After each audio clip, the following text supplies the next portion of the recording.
Ну а все-таки такое предварительное слышание, предварительное знание, оно не умаляет роль таких вещей, как вдохновение, сиюминутность, то, что отличает. Да, я сказал, что когда нет предварительного слышания, то исполнение подчиняется сиюминутным факторам. Вы хотите сказать, что часто сиюминутные, которые вызваны вдохновением, часто они, так сказать, нам большие откровения музыкальные. Правильно, вы правы. Но я должен тут сказать, что не только не умаляет значение сиюминутных факторов, но считаю я, что главное в таланте – это интуиция. И что, как и в других областях, важнейшие открытия совершались именно сиюминутно, спонтанно. Как говорит Пушкин, и гений парадоксов друг. Но в этой сиюминутной интуиции уже запрограммировано и яркие звуковые образы, и картины, и ясность мысленно-звуковой картины, и способы и приемы их в исполнении запрограммированы в этой сфере. Откуда они взяты? От Бога. А наша задача – раскрыть эти законы, исследовать им в работе со своими учениками. То есть мы не изобретаем ничего, а мы пользуемся теми сиюминутными именно факторами вдохновения, которые мы наблюдаем у больших артистов. А у них это все уже запрограммировано. Они до поры до времени этого вообще сами не сознают. Но они играют по тем законам, к которым мы стремимся, так сказать, привить в своем воспитании. Понимаете, тут надо сказать вот что. Я напомню, что предварительное слышание, оно не ограничивается чисто интонационным или чисто звуковым даже представлением. Оно действует в неразрывном единстве с такими факторами, как глубина музыкальных ощущений, как темперамент, как волевая направленность, а также непреодолимое желание выполнить поставленные задачи. А вот все эти факторы по большей части являются природными данными, различными у разных учеников. Поэтому в развитии музыкальных представлений и в развитии воспитания предварительного слышания не должно быть шаблона. Единые принципы не должны приводить к стандартному исполнению.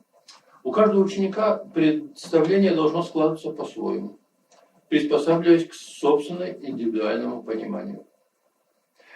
А педагог должен изучить ученика и, воспитывая его, основываться на этих индивидуальных задачах.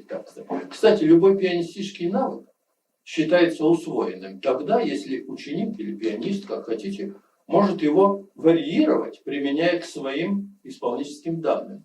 Бузони сказал, каждая трудность надо приспособить к своим возможностям, а не наоборот, пытаться приспособиться к ней.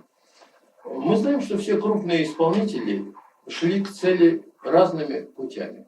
Не только в плане различной интерпретации, но и в реализации своих представлений, в исполнении подчас шли противоположными дорогами.